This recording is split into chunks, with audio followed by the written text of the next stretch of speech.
Yeah, in terms of New Orleans, right after Katrina, the youth group I work with, about 3 months or so after Katrina, went down there immediately for a week or two to do what they could to help.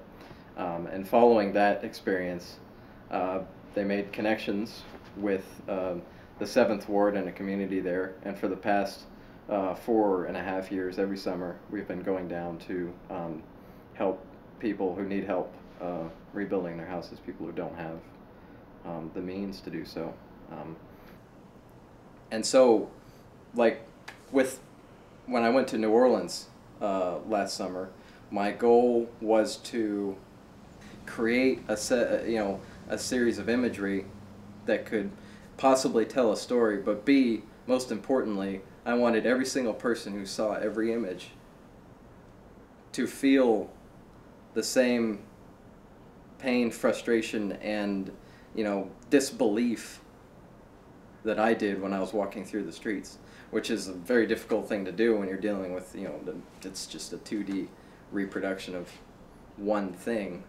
I mean, I don't feel like I don't feel like there's a cake that I do that I just like put my heart and soul in, and this like represents me and like, blah blah. No, I like to make beautiful things, and I like people.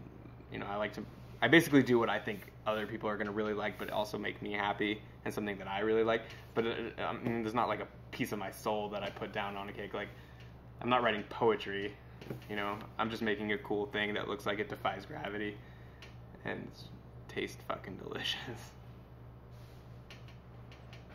Sorry, I wish I could say that I did something that poured my heart and soul into.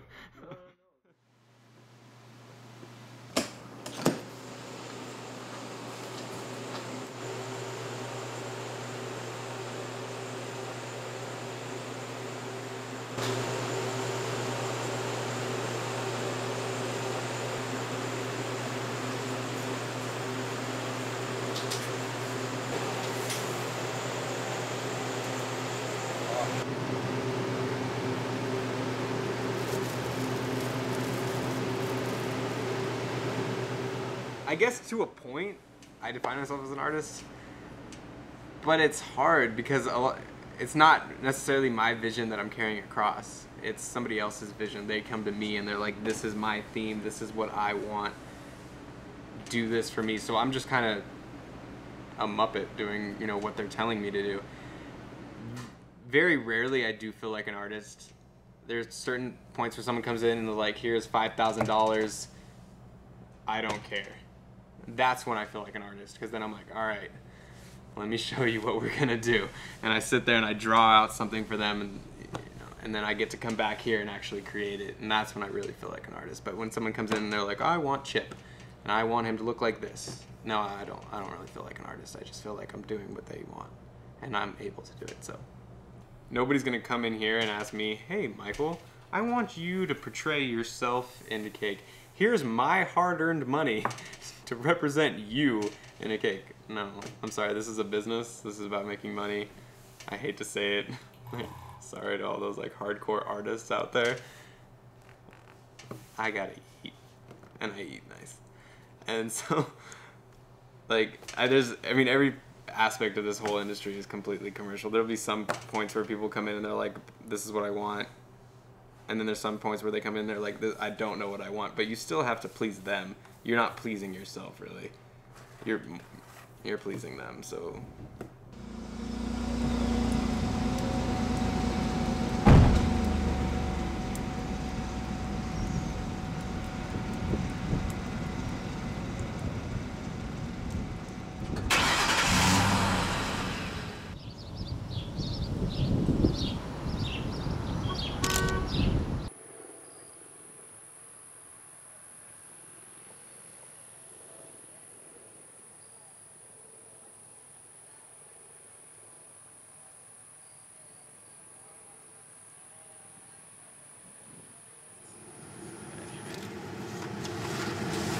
It's disgusting how much inspiration one can get from destruction. So that's a personal remark.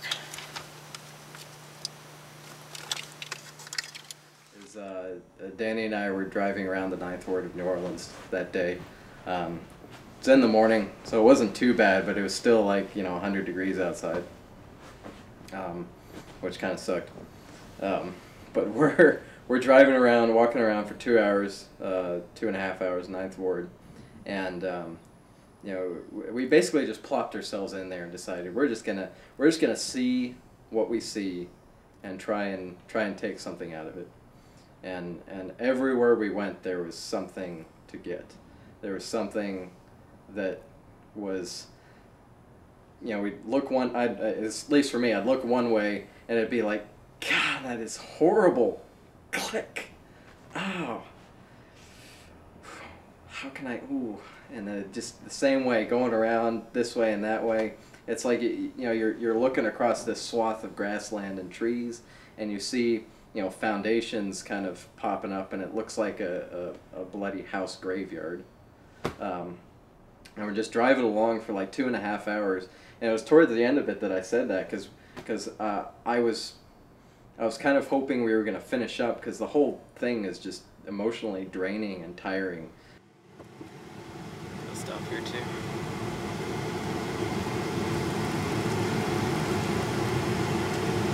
It's disgusting how much inspiration one can get from destruction. So that's a personal remark.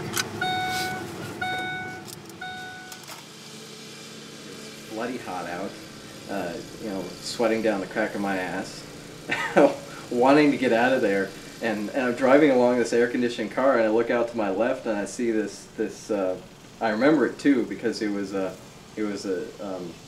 was left of the house was just the front stairway. Part of the porch was just broken off, and then it was surrounded by there was grass that looked like it might have been cut, which is an odd thing, and then this fence out front with a half unhinged gate swinging open. And I looked over at that for a second, looked back, and I was just kind of like, God damn it, because I knew I had to stop and get out again, because you can't. That's what I'm there for. It sucked balls. It's painful and tiring, but that's what I was there to do. And that was kind of the thing. It was like I looked over and I said, "Damn, that'd make a great picture." And then I realized that that's like, someone died there, maybe several people. That's like death happened there. And the first thought that came to my head was, damn, that would make a great picture. How horrible is that? It's like, that punches you in the gut a little bit.